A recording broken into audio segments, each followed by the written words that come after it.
Karibu sana katika mwendelezo wa taarifa zetu za kimataifa, hasa kutoka vita ya Urusi na Ukraine. Muda huu utasikia taarifa kuhusu Urusi kuanza uzalishaji mpya mfululizo wa kombora la Oreshnik maarufu kama IRBM. Na baada tu ya taarifa hii ambayo pia amezungumza Rais wa Urusi Vladimir Putin, utasikia pia kile ambacho amezungumza wataalamu ama wachambuzi kuhusu silaha za Urusi, baadhi kuwa ni bora zaidi kuliko silaha za NATO. Unaweza ukajiunga nasi sasa kama bado hujafanya hivyo kwa kubonyeza neno subscribe. Pia taarifa zote hizi unazipata kwa muda mwafaka kabisa. Karibu sana katika taarifa ya muda huu. Rais wa Urusi Bwana Vladimir Putin amesema ya kuwa Urusi imeanza uzalishaji mfululizo wa kombora la masafa ya kati linalofahamika kama Oreshnik maarufu kama IRBM. Tangazo hilo linakuja karibu mwaka mmoja baada ya Putin kuahidi mnamo Disemba 2024 kuanza uzalishaji wa kombora hilo au makombora mengi ya Oreshnik kwa wingi kabisa katika siku za usoni. Akizungumza katika sherehe ya tuzo ya kuwaenzi watengenezaji wa kombora la Burevestnik la Urusi na ndege isiyo na rubani ya Poseidon chini ya maji, Putin alisifu hali ya teknolojia ya ulinzi ya Urusi na kusema upangaji wa Oreshnik kwa mfululizo unaendelea rasmi. Namnukuu, tumeunda na kusambaza mfumo wa makombora ya masafa ya kati wa Oreshnik na tumeanza uzalishaji mfululizo na kuandaa makombora yetu ya masafa ya kati ya bara na makombora yaliyorushwa chini ya maji na mifumo ya kisasa ya makombora ya kupambana na masafa ya kati, Putin amesema.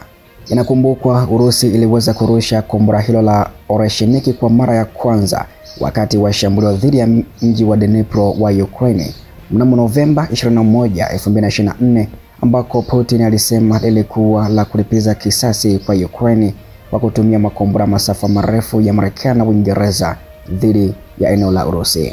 Oreshnik imeundwa kubeba silaha za nyuklia, ingawa Putin alisema haikuwa na kichwa cha nyuklia wakati wa shambulio katika mji wa Dnipro huko nchini Ukraine. Putin alisema mnamo 2024 ya kwamba Oreshnik au maana yake Hazel kwa Kiingereza ilikuwa uvumbuzi mpya ambao unaweza kusafiri kwa kasi mara 10 ya sauti na hauwezi kuzuiliwa na mifumo ya ulinzi wa anga ya Magharibi, dai alilolikanusha rais wa Ukraine Volodymyr Zelensky. Ingawa maelezo machache kuhusu kombora hilo yamefichuliwa, lakini wachambuzi wa ulinzi wanaamini Oreshnik ni toleo iliyoboreshwa la RS-26 Rubezi ya Urusi iliyotengenezwa kwa mara ya kwanza mwaka 2011. Hivi karibuni pia Zelensky alisema ya kwamba Urusi ina uwezo wa kutengeneza hadi makombora 6 ya Oreshnik kwa mwaka. Rais pia aliweza kuripoti ya kwamba vikosi vya Ukraine viliweza kuharibu kombora la balistiki la Oreshnik ndani ya Urusi wakati wa kiangazi cha mwaka 2024. Wakati wa hotuba yake mnamo Novemba 4, rais wa Urusi Bwana Vladimir Putin alijivunia uwezo wa kile kinachoitwa silaha kuu za Urusi, ikiwa ni pamoja na mifumo ya Burevestnik, Poseidon, Avangard na Samati. Idai ya kwamba kombora la meli la nyuklia la Burevestnik lina safu isiyo na kikomo ambayo inazidi mifumo yote ya makombora inayojulikana duniani. Putin pia amesema ya kwamba wakati wa majaribio ya hivi karibuni ya Burevestnik na Oktoba 21, Urusi haikuingilia chombo cha upelelezi cha NATO katika eneo hilo, kielezo cha usahihi wa juu wa kulenga silaha hiyo. Kisha Putin alisema ya kwamba kombora la Urusi la Samati la masafa marefu maarufu kama ICBM litajaribiwa mwaka huu na kuingia jukumu la mapigano mwaka 2026. Imenukuliwa kuwa mipango yetu yote ya kuunda mifumo ya silaha za hali ya juu, kuendeleza eneo la ulinzi na viwanda na kuwapa jeshi la Urusi na wanajeshi wa majini vifaa na silaha za kisasa inatimizwa, Putin amesema. Na aliongeza kuwa pia Urusi kwa sasa haitoi tishio kwa mtu yoyote ulimwenguni. Alisema pia maendeleo ya kombora la kusafiri kwa meli la Burevestnik na gari la chini ya maji lisilo na rubani la Poseidon yana umuhimu wa kihistoria kwa Urusi kwa karne nzima ya 21, Putin amesema. Amesema matokeo ambayo pia wameyapata bila kutia chumvi ni muhimu kwa kihistoria kwa watu wao kwa kuhakikisha usalama na usawa wa kimkakati kwa miongo ijayo, na wanaweza kusema kwa usalama kwa karne nzima ya 21. Rais alibainisha kuwa uundaji wa Burevestnik na Poseidon umeunganishwa kwa karibu. Teknolojia na uvumbuzi wa kiteknolojia unaotumika ndani yake kwa njia nyingi ni wa kipekee na unakamilishana.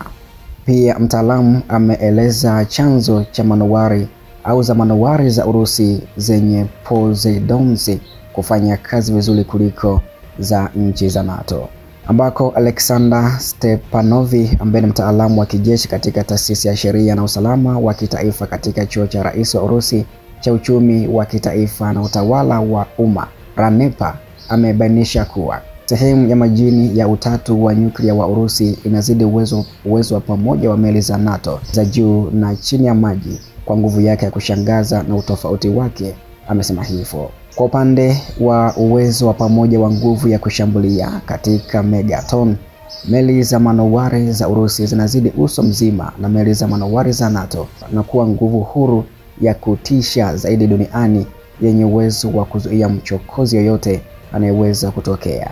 Mbali na uwezo wa kushambulia, mtaalamu huyo aliongeza kuwa mpango wa kisasa wa jeshi la wanamaji la Urusi unaotambuliwa na Forbes kama mkubwa zaidi tangu vita baridi haulengi tu kuongeza idadi ya meli, bali kuunda meli za kubeba makombora zenye kazi nyingi ambazo hubadilisha sana usawa wa nguvu. Kwa kulinganisha, Marekani pia inategemea manowari za makombora za Tomahawk za kitaifa ambazo huzuiliwa na mfumo wa hali ya juu wa ulinzi wa makombora. Pia mwezi wa 10 mwaka huu, manowari ya kimkakati ya nyuklia ya Columbia iliwekwa chini ambayo yatakuwa na makombora ya ballistic ya Trident 2D5 yenye nguvu zaidi na ya masafa marefu ambayo hayana ulinzi wa kimataifa na pia yana hatari ya kuingiliwa na njia za kisasa za kuingiliwa. Nchini Urusi, Stepanovi anaendelea kwa kusema kuwa aina 6 tofauti za manowari zinajengwa kwa wakati mmoja zikiwa na silaha kwa kazi mbalimbali, ambako manowari ya Khabarovsk au ya darasa la Yasen ina sifa kuwa fiche zaidi na aina 3 za makombora ya meli, na pia Kalibri ina masafa marefu na inaweza kutumika katika toleo la nyuklia. Onyx kubwa imeundwa kupambana na malengo ya uso unaoweza kuhamishwa. Ziko ni ndogo kwa ukubwa, lakini karibu haiwezi kuathiriwa na mifumo ya ulinzi wa makombora ya angani ya NATO na haikabiliwi na kuingiliwa kutokana na kasi ya juu. Hata hivyo, torpedo za nyuklia za Poseidon zinazobebwa na manowari za Belgorod na Khabarovsk zinachukuliwa kuwa silaha zenye uwezo wa kuamua matokeo ya mzozo wa kimataifa pekee. Vifaa hivi vinavyoendeshwa na usakinishaji wa nyuklia vina uwezo wa kufanya utafutaji wa moja kwa moja na kuharibu kabisa malengo kwa umbali usio na kikomo na kwa kina cha takriban kilomita 1. Kelele zao pia za chini na kasi ya juu zinazofikia kilomita 185 kwa saa huwafanya wasionekane kwa njia yoyote ya ufuatiliaji na uzuiaji wa sonar.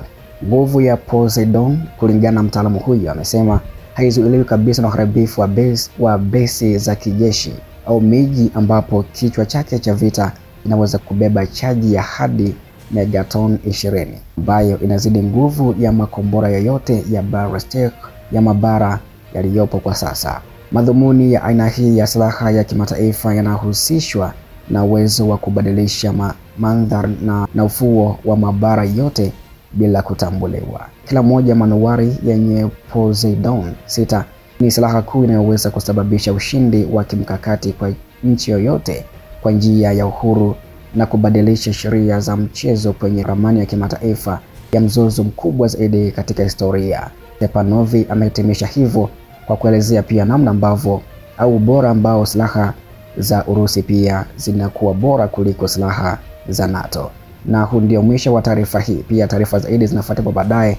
Endelea kutufuatilia kila siku na kila wakati kwa taarifa zote kutoka kimataifa na kitaifa pia.